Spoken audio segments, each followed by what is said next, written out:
Hey everyone, it's Blake. Welcome into episode number 3 of our WWF 1992 save in TEW9. This is Superstars of Wrestling for April 7th, 1992. This is the Fallout episode from WrestleMania VIII.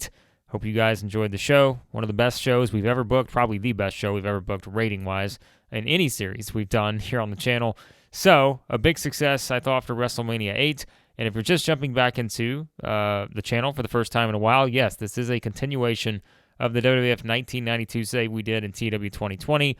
All I did was fast forward a little bit, gave you a little bit of an update on storylines, and we started at WrestleMania VIII. So I know kind of an unusual starting point, but that's where we began, and now we continue to be off and running here based on everything we had built in the TEW 2020 version of this save. So go back, you can check out those episodes, and then you can jump right into these where, again, we kind of just pick up where we left off there. But let's get to this episode because there is a lot to get to, even though we only get an hour for Superstars. You guys know all these shows that I book, they're usually 2+ hours or something like that. We got an hour for Superstars, but somehow I managed to get quite a few segments here on this particular show. We start with our president, esteemed president, Jack Tunney, who is sitting in his nice, cozy office.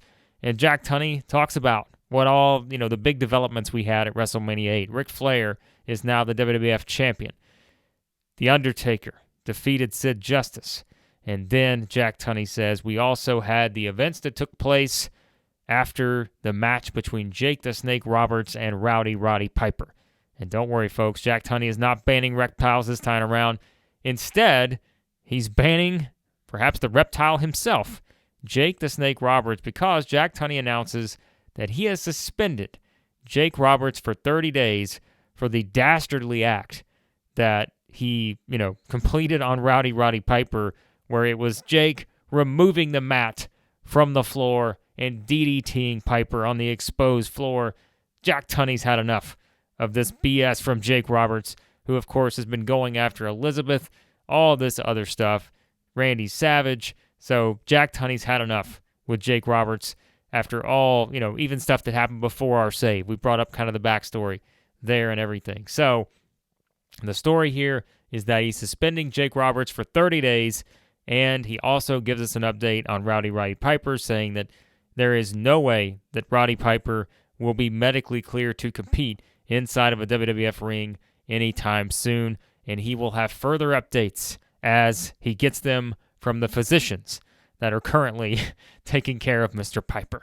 So, Jack Tunney with an update, significant update on Piper, but also a significant development with Jake the Snake Roberts being suspended for 30 days. 75 here for this segment. A lot of good notes here, and I don't even remember what we picked as kind of the thing. Of course, only Tunney was speaking, but we used these two, but that's where they both stand coming out of WrestleMania VIII. All right, now we get to kind of your start of your show proper here, where it is, and I did have to change the commentary team. The commentary team was Vince McMahon and Mr. Perfect. However, I think just based on the no experience between them, we're going to get knocked a little bit in terms of the ratings. So I decided to put Vince and Bobby Heenan as the commentary team. They don't have much experience, but they have low compared to 0. So what we're going to do, though, is we're going to bring Mr. Perfect out here.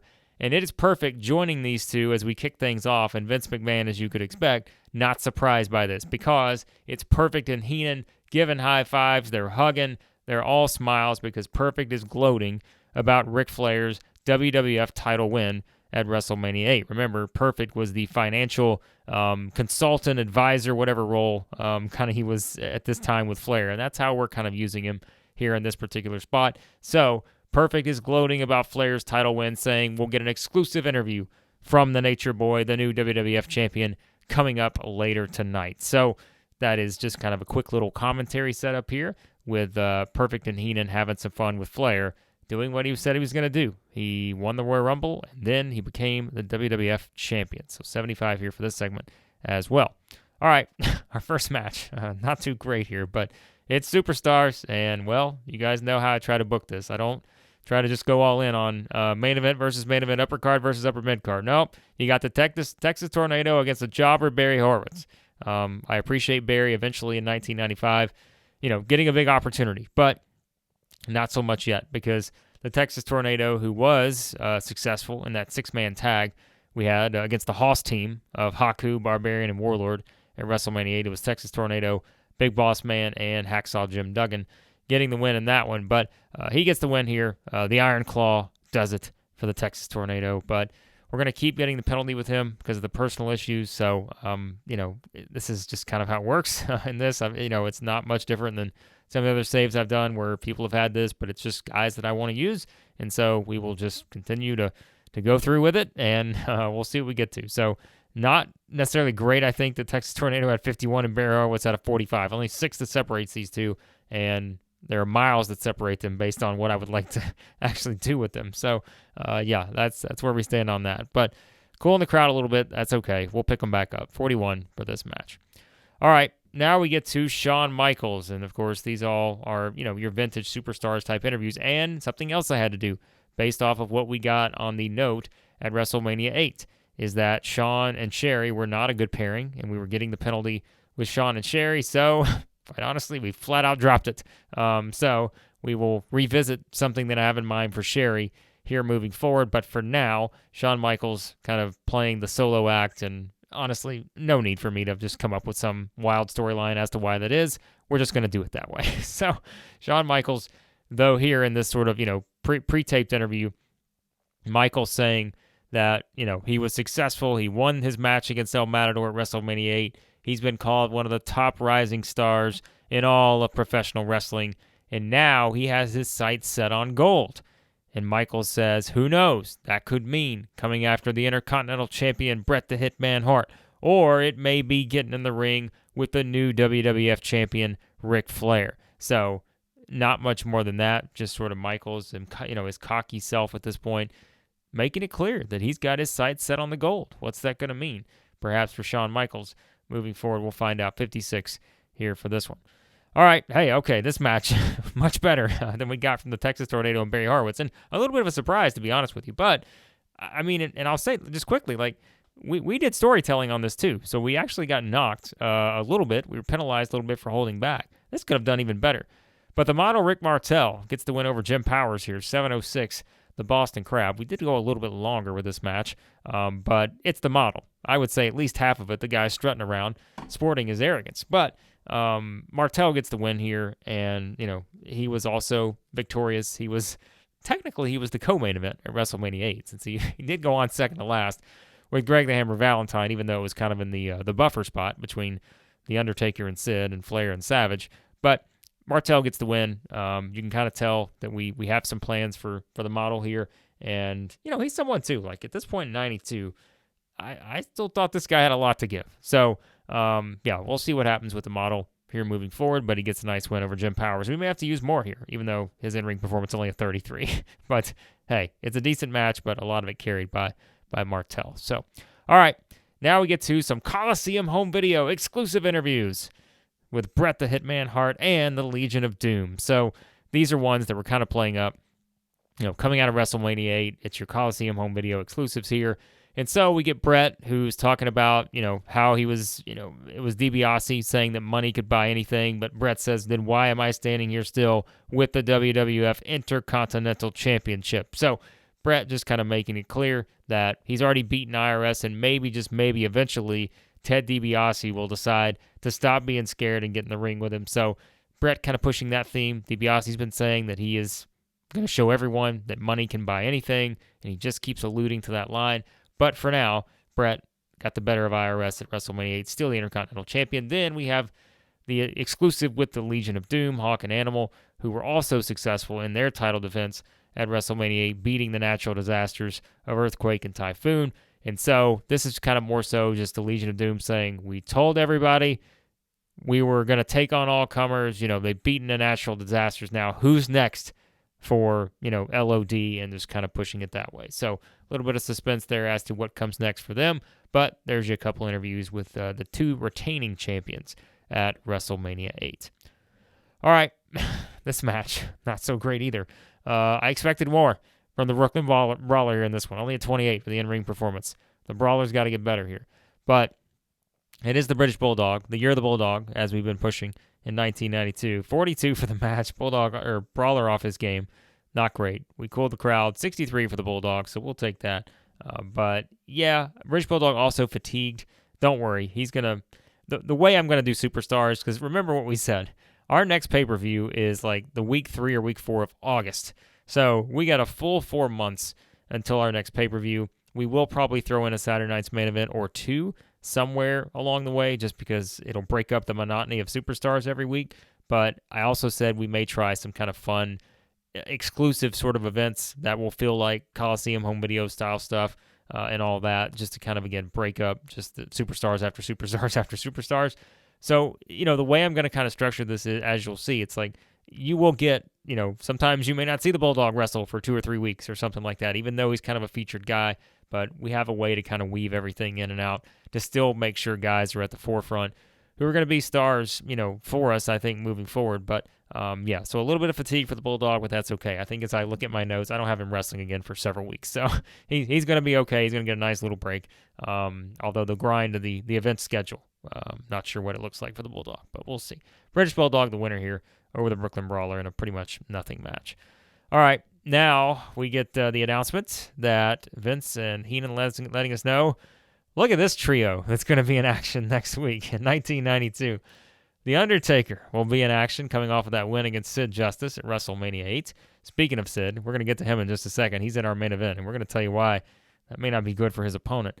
Bret Hart will be in action next week, and so will Shawn Michaels. So how about that? I thought it'd be fun to hype up that trio all in action next week on an April edition of 1992 Superstars of Wrestling. So, yeah, those three all in action. Not the only ones, but all in action next week. The crowd, by the way, is still disinterested. So we got to pick them back up here. 69 nice rating here for this one. All right. We do get to our main event, and the crowd's still a little disinterested after this one. This did not, look, some of these are going to be better than others, and like I did previously, when you go back and kind of look at how we were structuring things, it kind of was one where sometimes we would be like, all right, here's a highlight from a live event show or something where it's like, all right, here's an upper mid-carder and a mid-carder, right? And so it's like you've got main event guys in there and you actually get better ratings. And we'll probably do that a little bit more.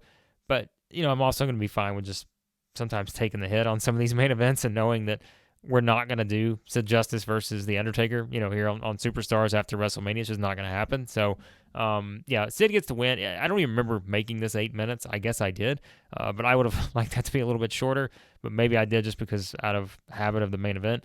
Sid off his game, so that didn't help at all. But Sid beating the Repo Man with the powerbomb. And again, the commentary, the low experience we have there, we're going to get a little bit of a penalty for that with Vince and Heenan. But I don't want to necessarily just change it because I'm like, just go get the best lineup. Eventually I may have to, just because we don't want to give up some of these ratings. But I think for now, I'm okay just keeping it. And it may, again, it just be what it is, right? It really may be. So, but we'll see. We may change it up if we're just like, all right, I'm tired of the penalties, and we'll just do something about it. But for now, Sid gets the win over the Repo Man. But really the story here is that it's a pissed off Sid Justice. And that's what Vince and Heenan are playing up on commentary. They've seen Sid mad before, but this is about as mad as they've ever seen Sid, coming off that straight-up loss to The Undertaker. Although, let's not forget, there were some shenanigans in that match with Paul Bearer. So, Sid gets the win. But Sid's out of control, folks, because after the match, Sid's just unleashing his frustration on the Repo Man, and then he just starts going out to ringside, and all of a sudden, Sid's just throwing a couple chairs in the ring. Now, this isn't 2001 where all of a sudden, every chair in sight is being thrown in the ring ECW style, but it's just one where, again, this is just, hey, look out. We don't know what Sid's going to do next. And that's kind of how we play it up here, is that it's a very pissed off Sid Justice, and he has reason to be based on maybe some shenanigans from Paul Bearer, but he also could just be pissed off because he lost to The Undertaker at WrestleMania. So we'll see what's next for Sid, but as we know, very unpredictable, perhaps, what's going to be next for the ruler of the world here in Sid Justice. So 75 here for this, and now we're going to kind of get to our closing sequence of Superstars. So we get the Coliseum home video footage first of Randy Savage, and it is Savage walking out, through the back, and it's Mean Gene Okerlund trying to get a word with Randy Savage. Now, if you remember the visual that I sort of threw out there, it was Savage just sitting in the ring, hands in his, head in his hands, and he's looking over at Elizabeth, and all this stuff. Like, that's kind of the story coming out of WrestleMania 8. And so Savage is walking to the back. He's got Elizabeth with him. And it's not even like that usual just angry Randy Savage. It's almost just like a somewhat, very, I don't know what the word is, right? It's just a guy who just kind of looks completely defeated. And so Mean Gene's trying to talk to Savage, but Savage doesn't say a word, and he simply goes out to the parking lot. We see Randy Savage and Elizabeth get in the car, and they're out of there. No word from the Macho Man after losing to Ric Flair in the main event with the WWF title at stake, and Savage and Elizabeth are out of there. And who knows what's next for Randy Savage? Perhaps we'll find out soon. 79 here for this one. And then we get to the sort of grand finale here, as it is the exclusive Coliseum home video interview with Ric Flair after his WWF Championship win over Randy Savage at WrestleMania 8. And it's just Flair wooing all over the place, as you guys know only he can. And at a nice rating, 86, I'll take that. It's basically Flair just going off about how he told everyone he was going to win the Royal Rumble. He told everyone he was going to go on and win the WWF Championship. But he also told everyone when he walked in the door that he was the real world's champ. And so Ric Flair is going to do what Ric Flair does best.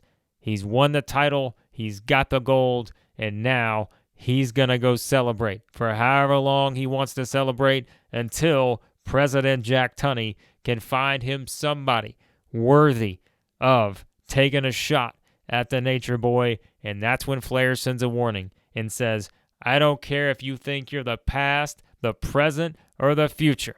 You got to come through me to be the champion, and to be the man, you got to beat the man. So, Ric Flair making it very clear. He doesn't care past, present, or future. No matter who you think you are, you got to beat the man. To be the man here in the WWF, and right now it's Ric Flair, who's the new WWF champion. So Flair kind of bringing up all the potential options. That's why we put up, he doesn't care if it's Savage again, doesn't care if it's Hulk Hogan, Sid Justice, The Undertaker. It doesn't matter to Ric Flair because he's the one and only, the Nature Boy, the WWF champion. 86 is how we finish off this show. 67. So brutal in terms of our number here. But as we always know, you guys can check any series we've ever done. I say this every time. Our first show, in terms of like TV show, is always the worst. Period. Like, it's always our worst show. And so it's fine. Like, we will regroup next week. We know exactly what we need to do now. It's just some of those things that you just don't think about, when you kind of start a save and all this other stuff. And again, we started with WrestleMania, so that's very unusual for me to start a save with a pay-per-view. So we lose popularity in 10 regions. We didn't have enough storylines furthered. None of them had any dramatic stakes. So again, that's where this was kind of the calm coming out of WrestleMania 8. But I've got to update the storylines, which I just forget to do sometimes. So especially in this new save, I'm sure I updated them in the old one, but I just probably haven't done enough of that based off of kind of where we're headed coming out of WrestleMania. So I'll do that for the next show. This number will go up. And yes, we'll have a better main event too next time around. So, all right, that was Superstars. Regardless of the final overall rating, I thought a pretty noteworthy show with a couple big developments there. So a lot of fun to come. Again, I like booking this because I've already booked out way in advance because it's much easier to kind of plot a 1 hour show for a couple months ahead of time than it is to do that for multiple 2 hour shows each week. You just don't get very far. So luckily, we've already kind of got our ideas going into the summer. We've already gotten our SummerSlam card pretty much set. There's a couple things I may go back and forth on, but pretty much the SummerSlam card I've got ready for now. So I think we'll get there, barring injuries and suspensions and firings and all this other stuff. But all right, let's see what else we can get to before we wrap up. All right, we got to look at our financial report. So we gained $256,000. So again, lose a little popularity. I'm okay with that. We're making cash. That's all that matters. Popularity goes down a little bit. Again, who cares? It'll go back up after the next show. I know what to do. So it'll be fine. No media scrum, thank goodness, because boy, they were grilling us after WrestleMania 8. All right, let's see what else we need to get to before we wrap up. All right, so that was WWF Superstars of Wrestling here, and I'm just looking up here. What do you know? Johnny Ace in an argument with Johnny Smith, So Ace and Smith, the two Johnnies, couldn't get along in the All Japan locker room. A huge row between the two, affecting the morale backstage. So that's notable there. There's a lot going on over here, and whatever. I mean, there's a lot of writing on this particular website to be able to get all these articles for this day in particular. But man, there's a lot of hirings, a lot of stuff going on. We've got some new bookers in different places. But yes, Superstars of Wrestling, wherever it's at, and this long list of stuff, I thought was a pretty good show. Although here we go, I guarantee it's going to be okay, pretty good. Some people seem to enjoy it, but could have been better. Let's not kid ourselves in terms of the overall rating. All right, I don't like to see this. Because I can already tell you right now, I don't even think I've put a contract out with anybody in terms of trying to sign someone. So this is usually a bad thing here. So let's see who this involves. Of course, it involves Davey Boy Smith, the year of the Bulldog, and here we are, 3 episodes into this new save, and this guy's getting in trouble. Let's find out what it is. All right, so the British Bulldog identifies someone who abuses painkillers. Drug testing is done in-house, all this other stuff. He's a party animal, currently pleased. I'll tell you, this locker room in 1992 and all these particular things. We've already mentioned these fights we've had. Ric Flair got in a fight before they won the WWF title at WrestleMania VIII. Yeah, this is going to be a big issue. So I mentioned, we don't have Bulldog Wrestling for several weeks on our current card right now. So technically, we could send him to rehab. We've already suspended Jake for 30 days. And by the way, in case you were asking, no, we didn't suspend Jake for 30 days because he had popped up in one of these. Actually, we're just doing that for storyline. But technically, I guess, if Jake were to have one of these in the next little bit, maybe it'll all work out. Because I wouldn't be surprised if he's the next one to pop up here, because we've had that in the previous save too. But, it's the year of the Bulldog. And it's like, what do I do with this guy? If we upset him, it's no longer the year of the Bulldog. This guy may be too pissed to have the year of the Bulldog there. But, you can't do that because he'll be absent for 3 to 9 months, and I don't think I can do that. So we're gonna find the British Bulldog. All right, he's unhappy. Well, you know what? That negative impact. It is what it is. All right, we have enough cash that we can certainly pay him probably, and he'll be great. So we pissed off Bret Hart too. Well, this is not good. That we pissed off both these guys. So come on, British Bulldog. It's a fine, man. Jim Neidhart's pissed too. Everyone. Owen Hart's gonna be unhappy. Here. Okay, so the entire Hart family has decided, all because I decided to take a few bucks from this guy's pocket for this situation here. They're all going to be unhappy. So, well, I don't like that.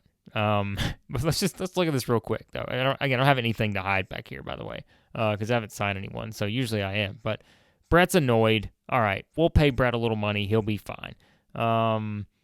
Jim the Anvil Neidhart, he's annoyed too. Owen Hart, where's Owen? He's in here somewhere. Is he actually? Yeah, he's listed as the Rocket. He's annoyed. And what about the British Bulldog? Is he worse than that? He's annoyed. All right, you know what? We'll spend money and make those guys happy. It's okay. We'll be fine. We got the money to spend. Our finances right now, we got almost $17 million. I'm not worried about it. All right, let's look at our mail. Drug test fees. There they are. Nikolai Volkov's off to the NWA for a bit. Yeah, drug testing fees, $4,000.